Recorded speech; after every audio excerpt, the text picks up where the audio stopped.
Hey kids, welcome to another episode of the Tipsy Irishman. With me as always is Mr. Jake here, and he brought us some fun things to check out. We're gonna let him take it away because he's the man to know. Which is, these aren't the bottles to bring if I'm the man to know. These are some bottles I don't know a whole lot about. I didn't start drinking Old Elk until very, very recently. The Old Elk store picks hit Orlando, and everybody got one. M&D had a good one. Big C had one. Viva, Regency, 5-star, all the different players all got an Old Elk single barrel or store pick weeded bourbon. It's my first foray into the Old Elk world, and they were very, very good for 65, 70-ish bucks.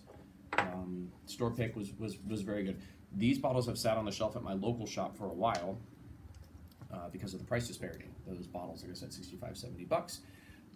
And I wasn't sure that I liked the Old Elk stuff. Now that I know I like the Old Elk stuff, I went ahead and pulled the trigger on these two. And what we have with us here is a 2022 release, I believe June of 2022, brand new release, the Old Elk Double Wheat.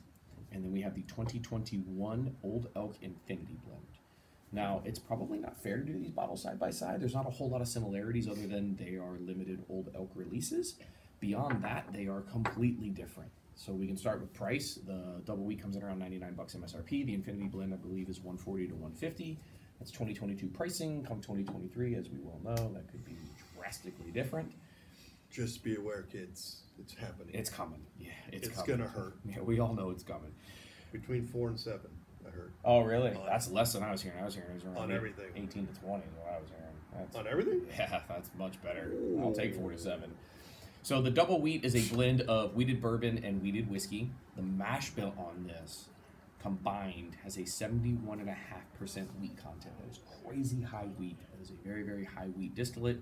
So the taste on this one should be very, very interesting, like nothing we've had before.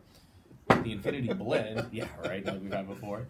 So the Infinity Blend starts with their Old Elk 6-year weeded bourbon. That's the base, and that actually has a lot of barley in it and a pretty decent amount of rye. And they blend it with 24% of a 12-year Kentucky straight bourbon and 16% of an 11-year Kentucky straight bourbon. So on this one, I'm expecting a little bit of age, a little bit of dark fruit, a little bit of leather type stuff that generally gets with those older blends because combined, this is 40% 11-year plus. Kentucky straight bourbon, so it's going to be kind of interesting. But so it can be bad. It could be. There's some bad ones that get up in age. I've had some. Yeah, you can definitely get over oaked. You can definitely get some weird taste when they get up into that age. But like I said, there's not a ton of similarities between these two other than their limited releases, and we just kind of want to do. And they're Old Elk. And they're Old Elk. So in our M&D glasses, shout out to M&D, we've got our Double Wheat, and then in the Broken Barrel for you, and the Frozen Iguanas for me. Shout out Frozen Iguana guys. We've got the Infinity Blend. Shout out to Broken Barrel. Yeah, Sean and Broken Barrel. Thanks guys. So let's jump into the M&D and into the Double Wheat. And oh man, you just lost me for a second. I got back with you. It's like, we're doing M&D. What? I forgot the glasses. Yes, I got you. That is that's very weedy. It smells good. It does. It smells incredible. A little grainy, but not youthful grainy, not like a young distillate type grainy, just high wheat, very, very weedy. Yeah. I'm ready. Cheers. Cheers.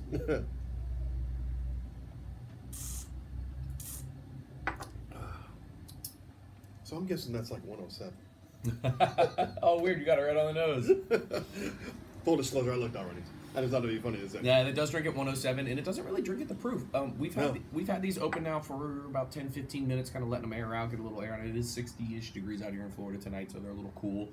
I don't think it drinks at the 107. It doesn't smell or drink like it's 107. No, it's very, very smooth. Drinks like at a 96. Traditional high wheat bourbon flavors. It's damn good. Yeah, pancake. And not that I know this, I'm just telling you, no ice. Cold, but no ice. Oh yeah, cold but no ice. I can't tell you why I know that, but don't do it. It's a bad idea. No, I like that, and this has been kind of marketed and billed as the Weller killer or the Weller alternate. It's because Weller, all those Weller offerings. Not the William LaRue though. No, God, no. We're talking like antique 107, which is weird. This comes in at 107 proof. It's weird how they did that. What do we have? We did another Old Oak before. Old Elk. Just the weeded bourbon. That was a store pick weeded bourbon, which was good. I do like their weeded bourbons. Like I said, that's what got me into drinking their juice. It's damn tasty. On this frigid Florida winter. Yeah, frigid Florida night. But this gives me Maker's vibes. High wheat. Yeah, that's Maker's. Yeah, you know, and right in that kind of proof Maker's point. 101. Yeah. Yeah, or even the Maker's 46 cask strength, something like that. Oh, yeah. I'm with you there. But it's, Sure. Sounds good. yeah, but it's a $100 bottle. And so that's the thing, right? When you're drinking, it's like, it's good, it's different. But at $100, is that...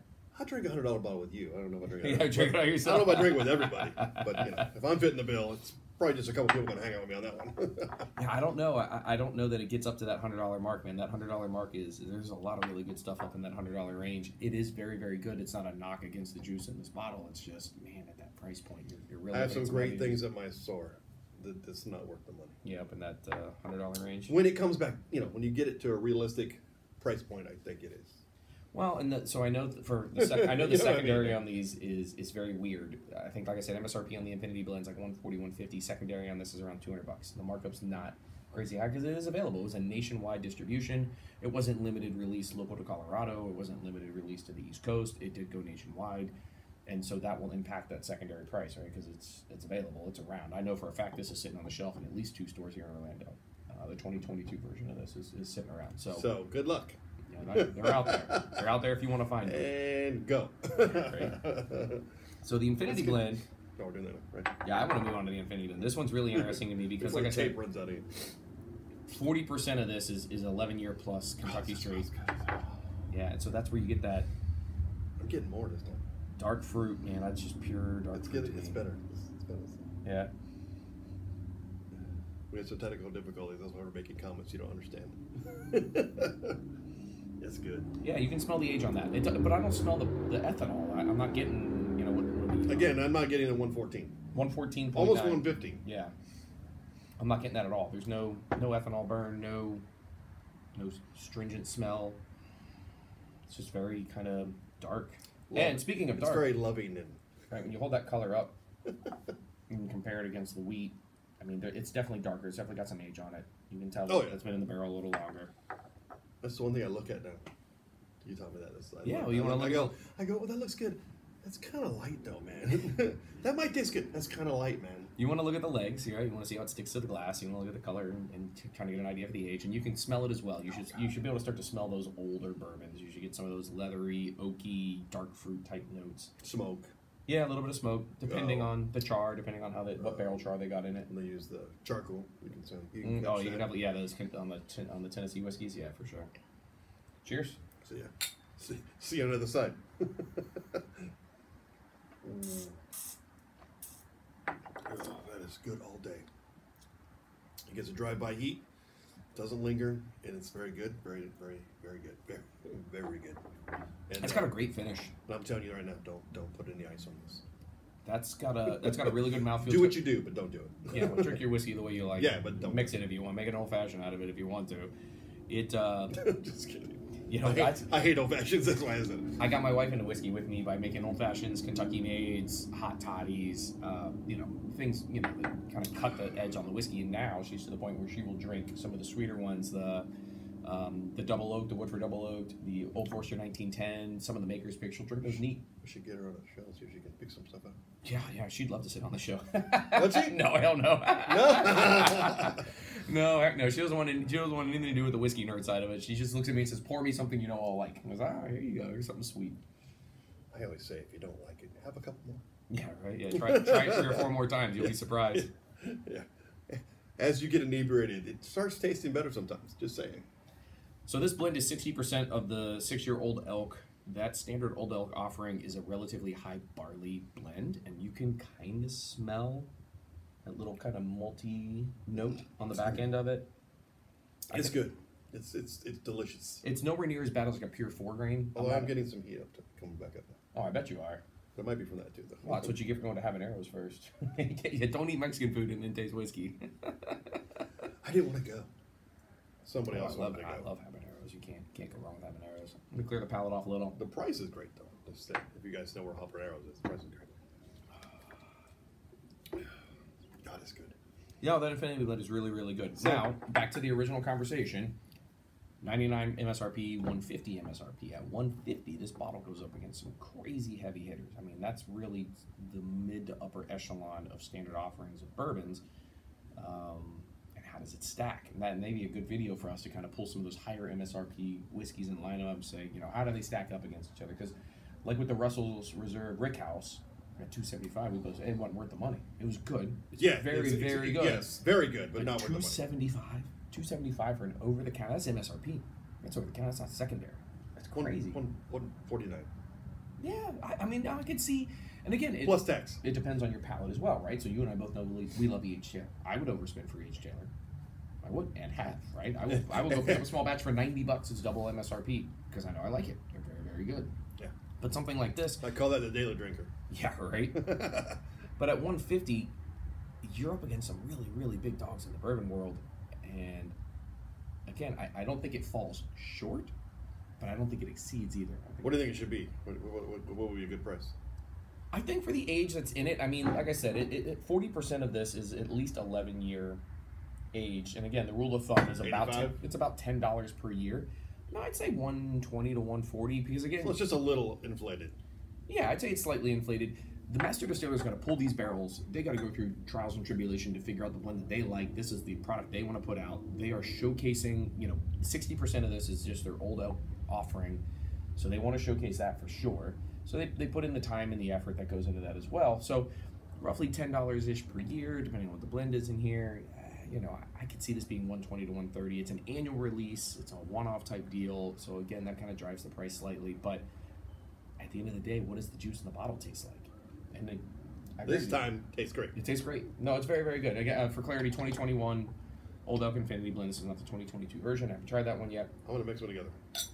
Instead of doing ice, we're gonna mix one together. Let's see what that does. Don't panic, my friends.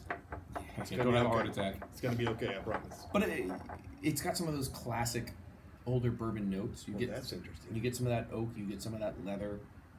You get some of that barrel spice in there. Smell that.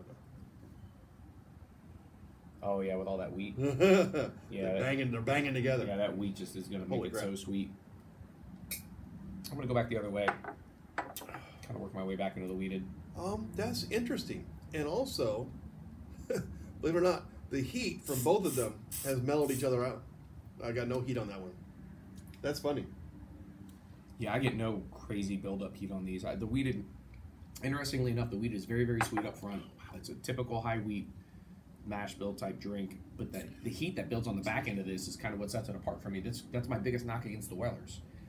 I'm not a huge Weller fan because it just doesn't bring a lingering finish. It doesn't bring that building heat. Yeah, it's not my favorite. You give me a LaRue, though, we can talk. Oh, yeah, that's different. That's a different echelon of Weller. We're talking Weller 12, Antique 107, Special Reserve. You're kind of... Weller Full Proof. Well, the Full Proof is different. I will say... William LaRue. That was... Oh, those are... Yeah, you can't touch those. Those are untouchable.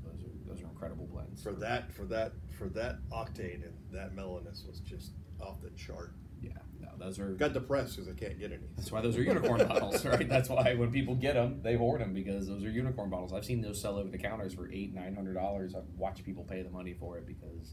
If you could just go look online, they go like somewhere like $3,000. Oh yeah, depending on the year, yeah, for sure. That's crazy. Sure.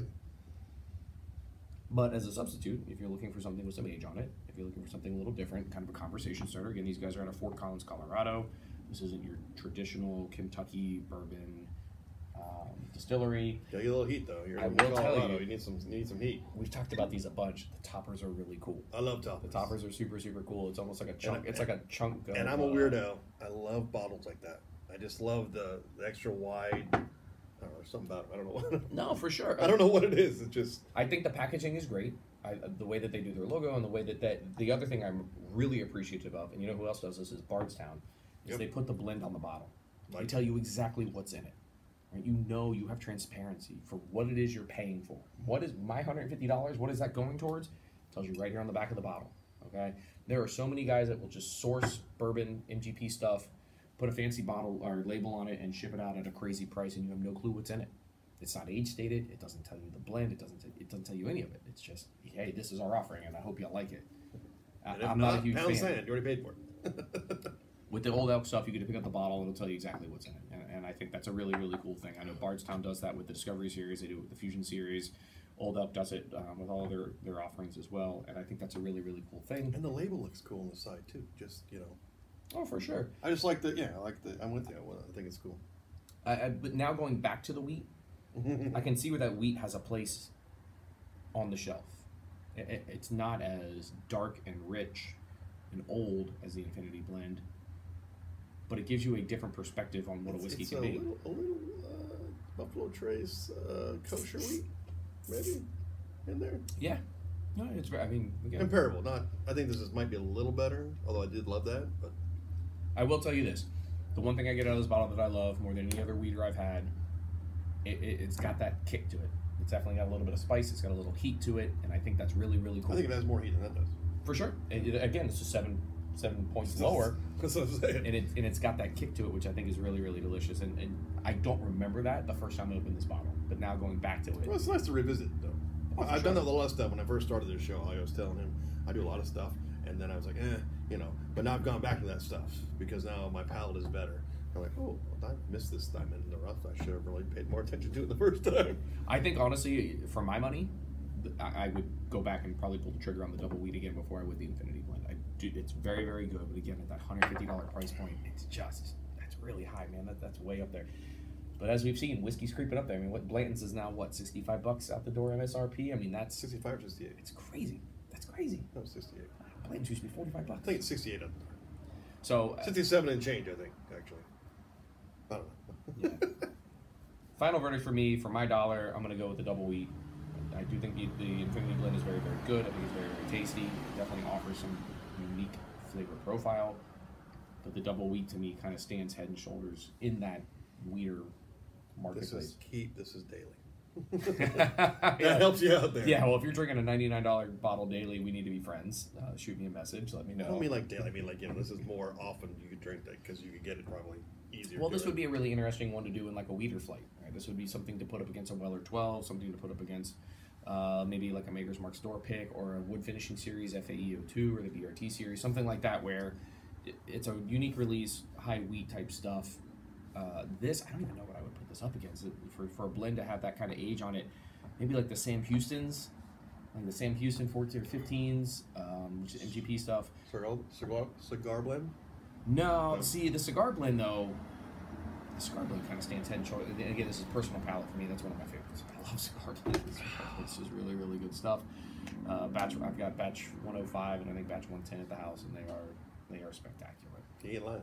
No. I've seen it. We should throw one of those on the video, too. I've seen it. Well, I was bummed when you said you didn't enjoy the Joe Mag you had.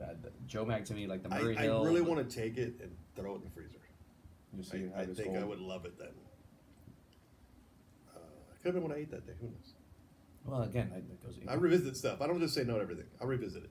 Yeah, for sure. For you, I'll revisit it. What's on your palate that day? What you've eaten that day? What you've already drank that night? How do I feel? Well, we're late in the evening, right? We're at 8:30, 9 o'clock at night, and if you've already had one or two drinks, something in that 114 proof is going to drink way more mellow than it would if it was your first drink of the day, right? You jump right into 115 proof, straight kind of warmish whiskey for your first drink of the day. It's going to drink a little different, so keep that in mind as you're tasting these. That's a good point. I probably did drink that straight at Magnus. Yeah, for sure.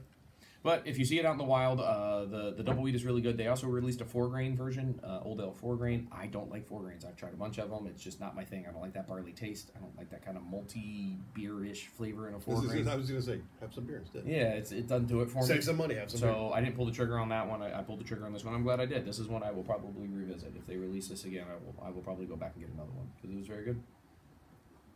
And on that note, kids, find it, like it, buy it. Let us know what you think. We really appreciate you being there, and I want to thank you all for all our new subscribers. We've got about a big handful just jumped on recently, and again, thank you for getting us to 100+ episodes. And I don't have it with me, but don't forget about grinds. If you see the other episodes that I'm talking about, it's go to getgrimes.com. Getgrinds.com. When you're ordering, in the special instructions, put the Tipsy Irishman sent you, and that'll help me out, which will hopefully then help you out. So we'll see. We'll see you on the next one, my friends. And as always, drink one for us, because we're going to drink one for you, and maybe two. We'll see you on the next one.